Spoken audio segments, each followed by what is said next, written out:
Hello বন্ধুরা, আজকে আবার একটা নতুন ইউনিক নিয়ে হাজির হলাম। রেসিপিটির নাম হলো সর্ষে পোস্তর দই পার্সে। খেতে খুব সুন্দর, টেস্টি। বাজার থেকে 4টে পার্সে মাছ কিনে নিয়ে এসেছিলাম। এই 4টে পার্সে মাছ হাফ কিলো ওজন, 120 টাকা দাম। সেটাকে ভালো করে ছাড়িয়ে ধুয়ে নুন হলুদ মাখিয়ে দিলাম, দিয়ে 5 মিনিট রেখে দিলাম। 5 মিনিট রাখার পর কড়াতে তেল গরম করে এই কড়ার মধ্যে একের পর এক মাছ ছেড়ে দিচ্ছি। এই মাছগুলো লালচে লালচে করে ভেজে নিতে হবে।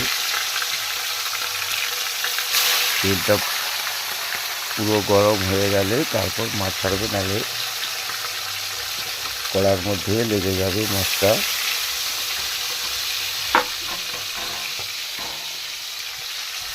4টে মাছ ছেড়ে দিলাম গরম তেলের মধ্যে। 2 মিনিট 3 মিনিট লাগবে ভাজতে।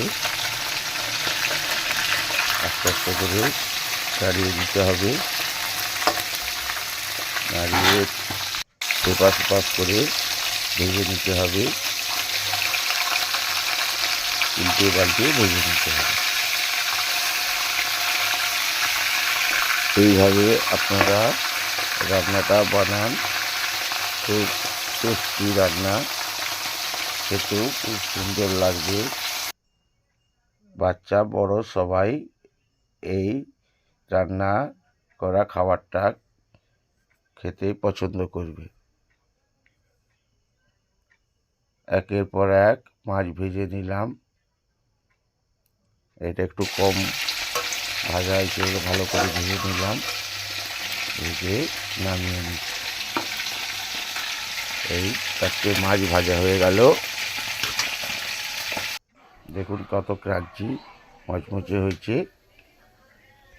দই পার্সে বানাতে লাগছে সর্ষে পোস্ত, পেঁয়াজ বাটা, ওর সাথে 2টো শুকনো লঙ্কা বাটা, গোটা জিরে, গোটা গরম মশলা, একটা বাতাসা, হলুদ গুঁড়ো, 1 প্যাকেট 5 টাকা দামের দুধের গুঁড়ো এবং দই 100 গ্রাম। তেলটা প্রথমে গরম করে নিলাম কড়াইতে। এরপর গোটা জিরে ও গোটা গরম মশলা ফোড়ন দিয়ে দিলাম। একটু ভালো করে হাফ মিনিট নাড়িয়ে এর মধ্যে বেটে রাখা সর্ষে পোস্ত, পেঁয়াজ বাটা এবং লঙ্কা বাটা একসাথে মিশ্রণ করে গরম তেলের মধ্যে দিয়ে দিলাম, দিয়ে ভালো করে কষে নিচ্ছি। 1 মিনিট নাড়াচাড়া করার পর এর মধ্যে একটা বাতাসা দিয়ে দিলাম এবং অল্প হলুদ গুঁড়ো পরিমাণ মতো দিয়ে ভালো করে কষে দিতে হবে। এর মধ্যে একটা কটা টমেটো কেটে রাখা দিয়ে দিলাম, দিয়ে হাফ মিনিট ভালো করে নাড়াচাড়া করে নিচ্ছি।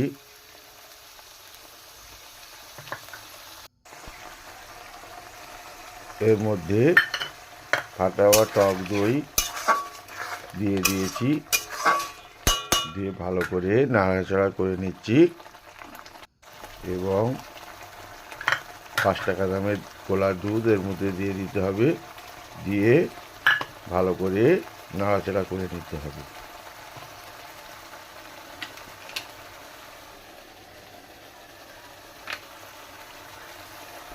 এই দেখুন দুধ দিয়ে দেওয়া হলো। 5 টাকা দামের দুধে গরম জলের মধ্যে গুলে এর মধ্যে দিয়ে দিলাম। এরপর ভেজে রাখা পার্সে মাছগুলো এর মধ্যে একের পর এক ছেড়ে দিলাম, দিয়ে আস্তে আস্তে করে নাড়িয়ে নিতে হবে। খুব সাবধানে কোন থেকে নাড়াবেন, নাহলে ভেঙে যেতে পারে। আর জল লাগলে 1 কাপের মতো জল দিয়ে দেবেন, দিয়ে 2 মিনিট ফুটিয়ে নেবেন। এর মধ্যে আমি 1 কাপ আরও জল দিয়ে দিলাম, দিয়ে ফুটিয়ে নিয়েছি। দেখুন সর্ষে পোস্তর দই পার্সে রেডি। এই দেখুন কত সুন্দর দেখতে, গন্ধ সুন্দর আসছে, খেতেও খুব সুস্বাদু। আপনারাও বাড়িতে এইভাবে সর্ষে পোস্ত পেঁয়াজ বাটা দিয়ে দই পার্সে বানান। রান্নাটা ভালো লাগলে আমার চ্যানেলটিতে লাইক, সাবস্ক্রাইব এবং ফলো করিবেন। ধন্যবাদ।